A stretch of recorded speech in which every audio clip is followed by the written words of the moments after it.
while we're here, I thought it would be appropriate. We are tomorrow announcing and giving all of the Kennedy files.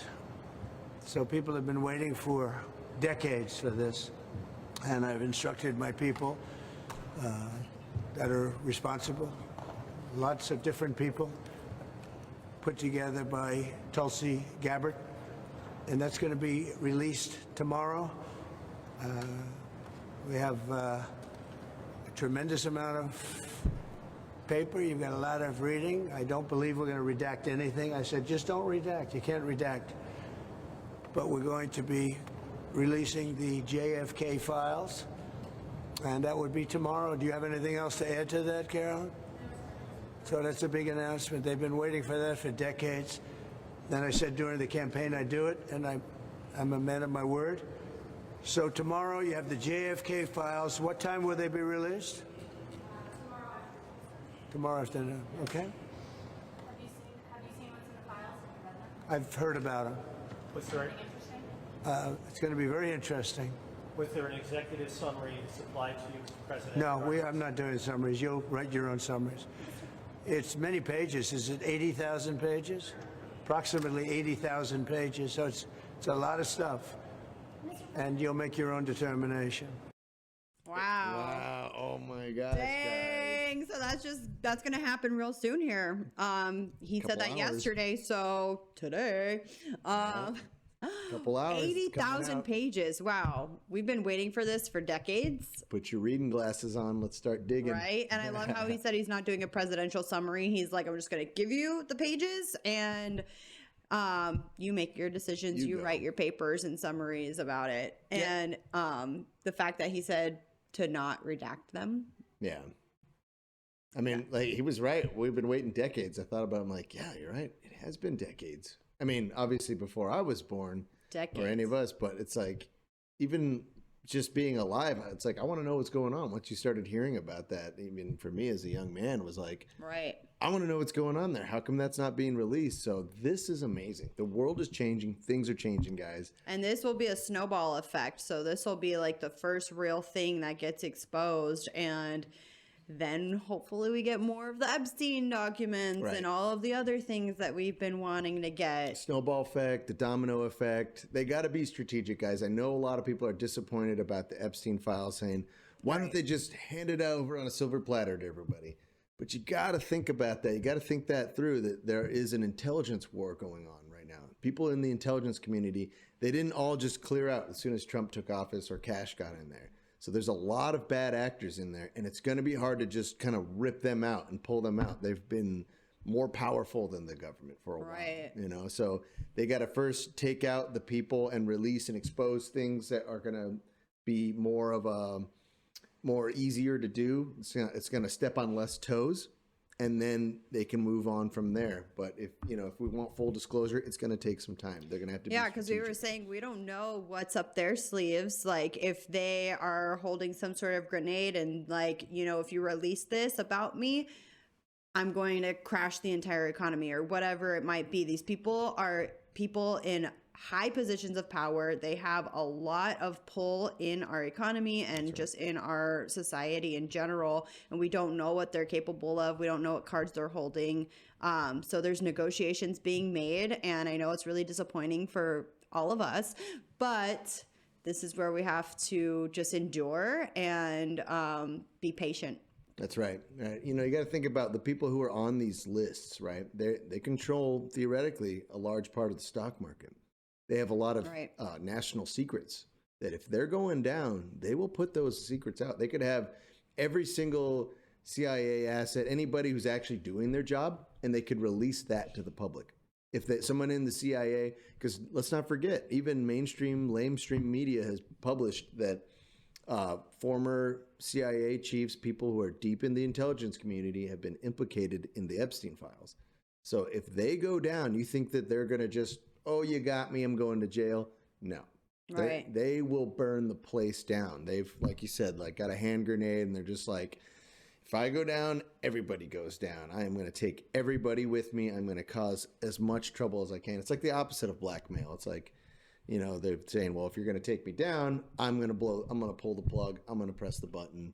And so it's got to be done strategic, guys. Give it some time. Right. We got to hold their feet to the fire, but let's not lose faith in the greater plan of what's happening. Right. Or say that everyone's corrupt. They're not going to release it. Right. Like, I know a lot of MAGA people out there that are like turning on the administration because of the Epstein files stuff, when most people don't care that much about those files. Didn't you say there was some poll done and like only like 10% of the people, like that was one of their main things? Because people care about the border, they care about the economy, they care about things that are impacting us in that way. And of course the Epstein thing is huge and very important, but at the same time it's not on the top priorities of most Americans. Yeah, Patrick Bet David, I always have trouble saying that. Had that on a show where he asked his panel as well as the guests or the people watching, what are your top things that you wanted Trump administration to do? And the Epstein files were at the bottom. They were up there, but they weren't number one. So what is he doing right now? He's doing the things that people wanted him to do the first. Now, remember, Trump already did his job. He already signed the papers that said, go ahead, release it first day. He did that. It took a month for Cash to get in there and a couple weeks for Pam to get in there.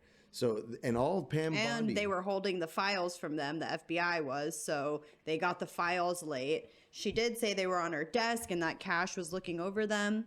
Not sure what happened after that, but well, all Pam Bondi can do is subpoena evidence. She can't just with a magic wand pull it out of nowhere and then just unredact everything. The agencies that redacted it have to be the ones to unredact it, or she has to go through approval through a judge. There's a process for that. You got to pause for a second and really think about the strategy here. There is a strategy. There's a war going on in the intelligence community, and they're going to use this as an ability to fire people that have been in the intelligence community who are not playing ball, who are going to do everything they can to try to stop these files from seeing the light of day. right. So they're going to use this as a stepping stone for the next thing. So just, have some patience, guys, and think about it. They didn't even need to run on this. They could have just pretended like it doesn't exist, given you some non-answer, but all these people committed to it.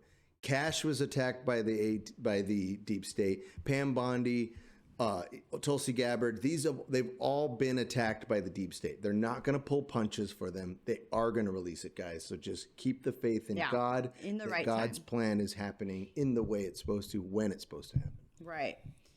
Speaking of God's plan, it's amazing the exposure that we're getting with the whole Biden pardon situation. So That's right.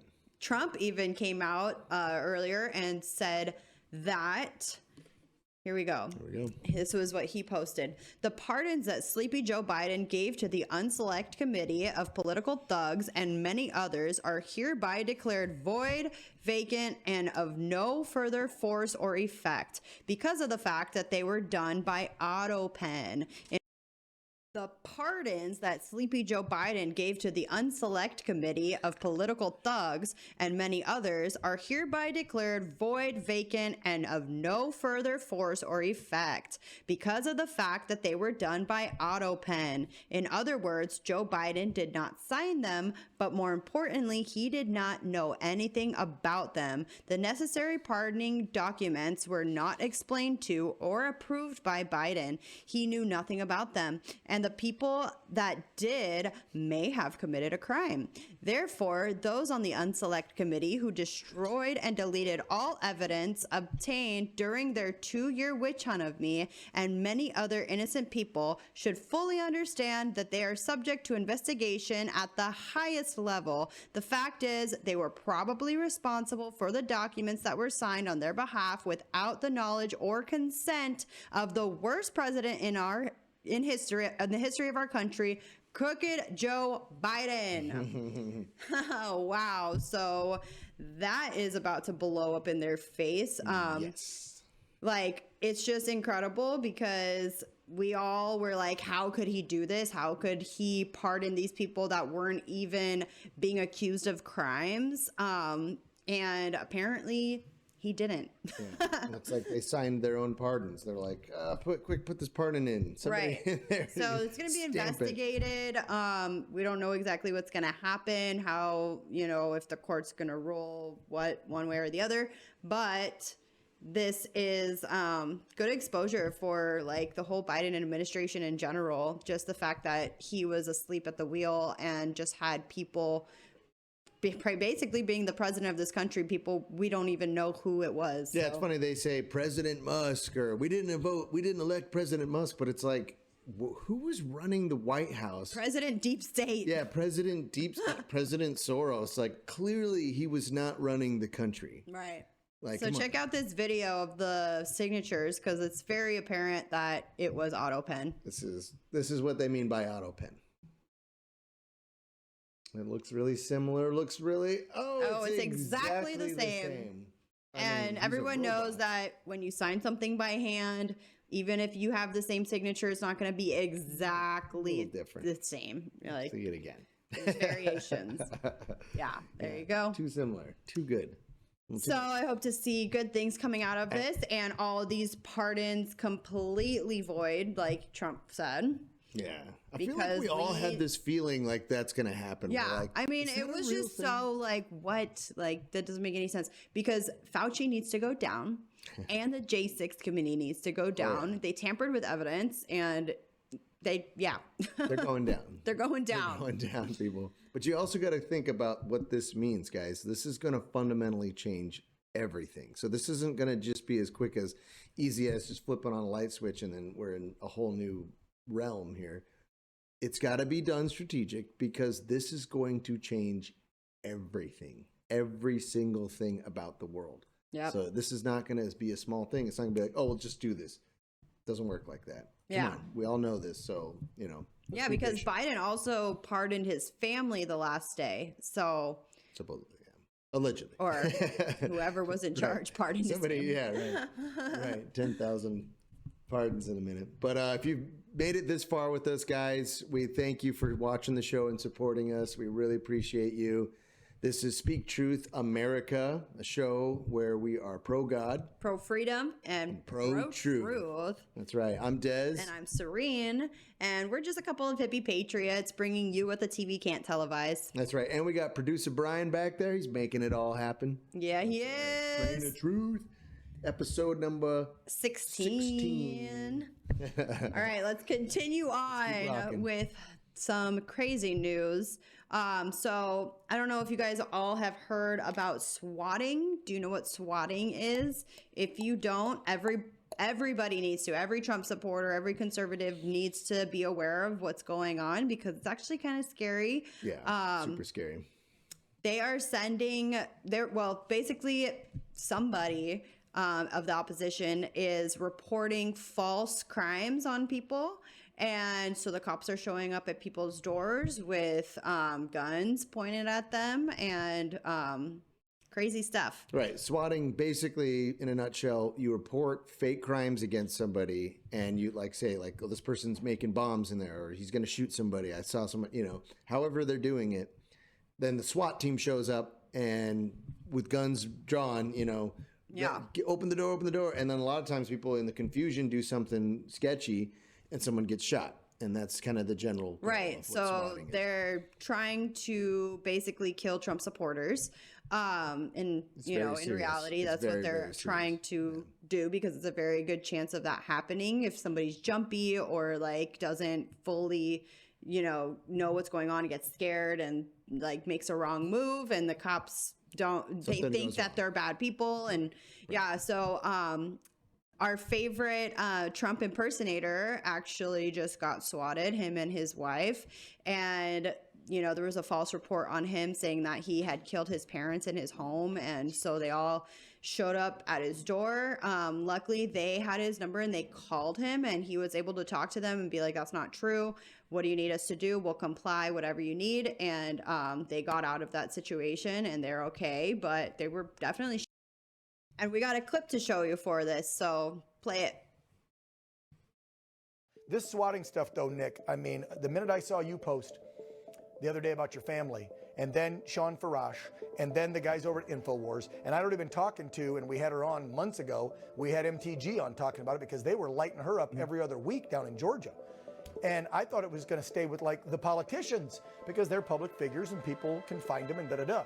But now you're talking about almost a half a dozen of you conservative social media influencers slash journalists, whatever, even Sean, he's a comedian. Like, they're going after just MAGA people, and they have no remorse. They want you dead, because that's what a swatting call could result in, like you just pointed out. They're trying to terrify us. They're trying to instill terror. That is terrorism. You know, they're wanting people like myself to be like, okay, you know what? Maybe I need to stop. I need to stop trying to fix the country because now my family is at risk. This is like when somebody, the cartel, sends a pic of your family and says, "You'll do what we say, local police officer in Tijuana, or here's your fam," which means we'll kill them. That's what they're doing here. We're swatting your family, Nick, so shut the hell up, or we'll keep doing it, and you know what the result could be. They'll get shot by cops. So it is terrorism. I'm so glad you pointed that out. Gosh, it's really scary, actually, when you think about what's happening and the fact that, you know, it's moving to journalists and influencers and stuff like that. Like, even us just doing this show, not that we're super big or anything, but we're probably on a list somewhere. It's smart to, you know, be aware of what's going on. And like we were watching Jeremy, and something that he said was to call your local police department and tell them about swatting, tell them about what's going on, and tell them that you might be a target. So at least it's on record. If anything were to happen, it's already on record of you saying that. Yeah. So if you're vocal on social media, whether you have a huge following or not, definitely take those precautions, because we never know, you know, like it started with the politicians. Now it's the bigger influencers. Like, who's going to be next? We don't know. Yeah. And they know we're strapped guys. They know that all of us carry guns. You know, I got a 45, and I usually keep it showing so that people know, you know, anybody. Yeah, but if cops came to the door, you wouldn't want that showing. I don't care. Yeah, I mean, I'd rather have them see it and know it, and just know what time it is. But yeah, either way. But there's a good chance that, you know, a jumpy cop sees that and is like, oh no, boom, boom, boom, boom. If I just move my hand like that, he was reaching for it. Right, exactly. So it's like, they know what they're doing, guys. Yeah. And they're trying to intimidate us. They're trying to silence us. And this is where we need more and more and more people speaking out more than ever before, because, you know, if it's just a few people speaking out, it's easy to target them. But when millions of us are online yelling it from the top of our lungs, like, you know, and everybody wants to power. Yeah, it's like everybody wants to play tough guy and be like, oh, I don't care. You could send the SWAT to my house or something like that. It doesn't stop me. But your heart starts racing a little bit when the FBI shows up at your door. Totally. Because if they haven't showed up at your door yet, you don't know what that feels like. And even though you've done nothing wrong, I mean, it's like getting pulled over, right? You're like, getting pulled over. I didn't do anything wrong, but you're still going to be a little nervous. I mean, to a certain degree. But when they're coming with guns drawn, guys. This isn't like when the SWAT team comes, like, hey, we got reports. They have going to kill guns someone pointed at you. Yeah, it's get it down on the ground, and you know that's not how they came to our door, but you know that's. Doesn't matter, you know, because either way, it's getting a visit from the FBI and getting swatted. Those are two different things. Yeah. But both things are terrifying, and that's what they're doing. That's why Trump is saying that they could be charged with domestic terrorism for this, and they should be. Yeah. So Cash is saying he's going to look into this and have investigations. So I hope they get down to the bottom of who's actually doing this, and I hope it stops real soon. And segue into Dan Bongino, officially sworn in. Amazing. Bongino. Yes, Cash and Bongino, awesome team. And I don't think they're going to let any of this swatting stuff fly for very much longer. So this is Bongino's new X account as the deputy director of the FBI. He says, it is an honor to serve as deputy director for the Federal Bureau of Investigation at such a critical time for our nation. The American people deserve a justice system that is transparent, accountable, and committed to the rule of law. My promise to you is that I will work tirelessly to help restore integrity, eliminate political bias, and ensure the FBI remains dedicated to its core mission of protecting the United States and upholding the Constitution. You go. Awesome. Bongino. Excited for his new chapter of his life. He's done so many things and he's made a name for himself. And it's really awesome seeing him step into this new role with this new opportunity. And I think he's going to kick ass. Yeah, I just love how everybody's paying. Everybody's either already paid a cost or they're paying it right now. Like he's got a cushy life, you know, in terms of making a good living, just being a podcaster. Right. And, you know, just being himself. I'm sure that's a heck of a lot less responsibility and duty compared to being a deputy director of the FBI. So he's totally choosing to put his whole fame and fortune on hold right now, which he's totally up there, one of the bigger podcasters, and he's doing great. There's no reason for him to do this. This isn't like, oh, well, he's going to somehow get a payout from the government like this. And it's risky. It's going to be risky for him too. So this is just amazing how everybody's paying to be where they are, and they're serving the country instead of getting serviced by the country. Exactly. He wants to serve, and that's apparent. So love it. Awesome. And our next story. Well, you know, yeah, it's not all just doom and gloom. There's some good news that happens, and of course, the fake news does not want to tell you about that. But luckily, we're the news now. Everybody is the news, so we got to spread the word, and we got to fight all the misinformation. You're the news. You're the news. You're the news. You and you. So awesome. You know, these tariffs are having a definite impact on the country. And the whole thing is long-term game, right, guys? Like, it's not just like, oh, well, we can't do that because it's going to cause some turmoil or it's going to cause some pain in the short term. If it's going to happen in the long term, it's like saying you can't pull out the knife that's in your, leg because, oh, it's going to hurt. Oh, it's going to cause some problems. It's going to start bleeding. Well, it's going to hurt more than when it went in. Yeah, that's right. It's going to hurt more than when it went in. But you got to do it. But you got to do it, right? So these tariffs are the long-term plan. So, yeah, there's going to be short-term setbacks, but in the long term, what is going to happen? We're going to get more manufacturing jobs by stopping the exporting of labor, of everything in here that is getting basically replacing the American worker. So now we have an uptick in manufacturing jobs. Yeah. Let's take a look at this. I wonder if those tariffs have anything to do with she's extremely good looking. Manufacturing employment rose by 10,000 jobs in President Trump's first full month in office. Annual job growth among native-born Americans exceeded that of foreign-born workers. When you compare that to the Biden administration, Stephanie, manufacturing jobs declined by more than 100,000 over the final 12 months of the Biden administration. It averaged out to about losing 9,000 manufacturing jobs per month. 1 out of every 4 new jobs in the final 2 years of the Biden administration came from the federal government. So basically, those reports were getting artificially pumped up. The Trump administration, obviously with the help of DOJ, is slamming the brakes on that. Yeah.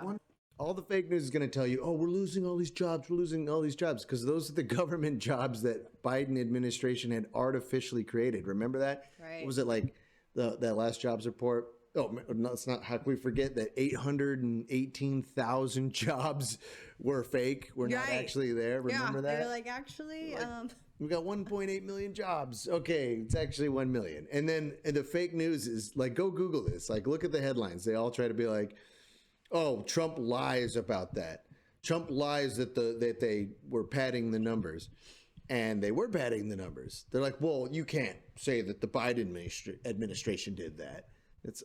That's not a fact check. Like, go Google this, guys. It's hilarious when you go look up 800,000 jobs missing from last year, because they try to spin it, of course, that Trump's done nothing, that none of these jobs are coming in, but you actually have to look at the real numbers. Right. We need more private sector jobs, not federal government jobs. Right. They're just taking our taxpayer dollars and paying these people for some pointless job. Yeah. So, yeah, we have private sector jobs coming back. It's looking great. And that's what's going to stimulate our economy. Right. So. And this is just the first month, guys. This is the second month, guys. Fact check. Oh, they're going to fact check you on that one. But yeah, that's all right. Well, that's what we got for you today. Yep, that's gonna do it for us today. If you guys like today's episode, make sure you like, comment, share, subscribe, all the things. Yeah, we really appreciate you guys helping us out with this. We do. And remember that we are all here for a reason, to create a better, more truthful world together. So always seek the truth and always speak the truth, even if your voice shakes. That's right, guys. And remember to stay powered up in the armor of God, guys, because it's only through him that we can do all things. Amen. All right. Have a blessed week. In Jesus' Much love. name. God bless you guys.